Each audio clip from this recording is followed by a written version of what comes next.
Hello and welcome to the second channel, and welcome to a video today of a little story of the little iPod that could.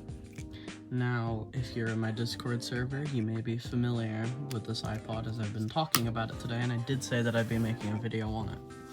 So, the story behind this iPod is that I bought it last year in October for around 25 USD. And so I was like, I bought it and it didn't work, and so I was like, well, fuck. I mean, these iPods here, these 4th generation Nanos, are very prone to failure because of multitude of reasons. But the main reason that these guys kept failing is because of the black spot, and so I will explain that, later. But I'm just gonna do a little introduction part before I do all the explaining stuff, because I do have a time lapse of me doing some stuff, so that's what I'm gonna do. Blather mode, basically.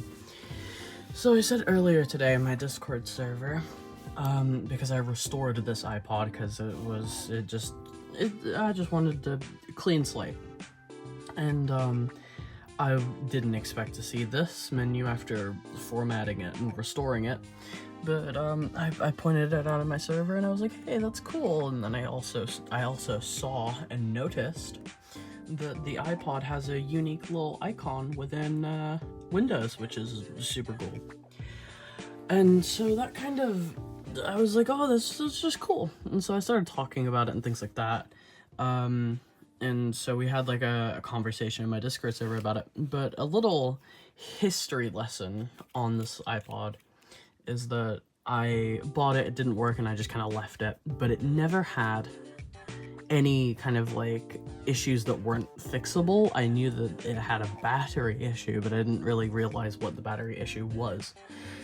So when I've come back to pick it up, I tried plugging it into my computer at first, and it kept on like booting itself off. Basically, there's dun dun dun dun dun dun dun dun.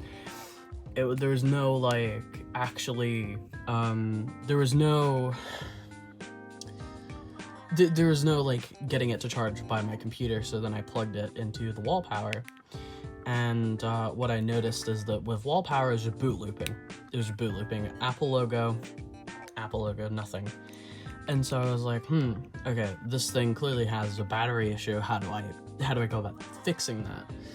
And so my initial instinct is, well, it's a very sleepy battery, and so it's denying lots of voltage from the wall, and then it's killing itself by connecting to the computer.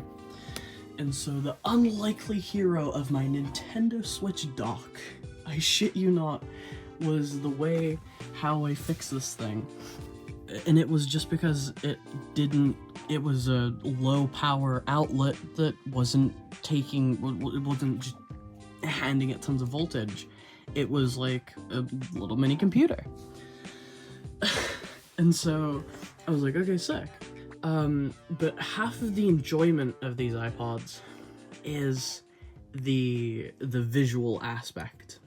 And that is because this is one where if you flip it to the side, you see your album covers, and I was like, oh, that's sick.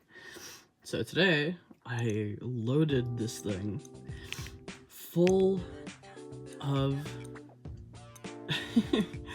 album covers, and 179 songs, and it's shuffling like a beast.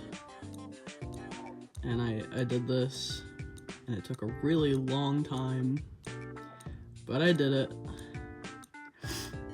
And these lo-fi mixes I didn't bother, but like, yeah, it looks super good. This as a music player is super good. And like, I recorded a time lapse of me doing this, and it took me more than an hour, but after an hour I was like, nah, I need to stop. So what I'm gonna do is I'm just gonna play that time lapse for you now, just to kind of give you an idea of like what the first maybe 100-ish songs took to do. It took so freaking long, but it was so worth it for this like really pristine Like, look at this thing. It's made out of metal. It's so cool. Anyways, if I didn't already start showing you the time-lapse, please enjoy the time-lapse of me doing this with some royalty-free video game music in the background. Thank you for watching. Bye.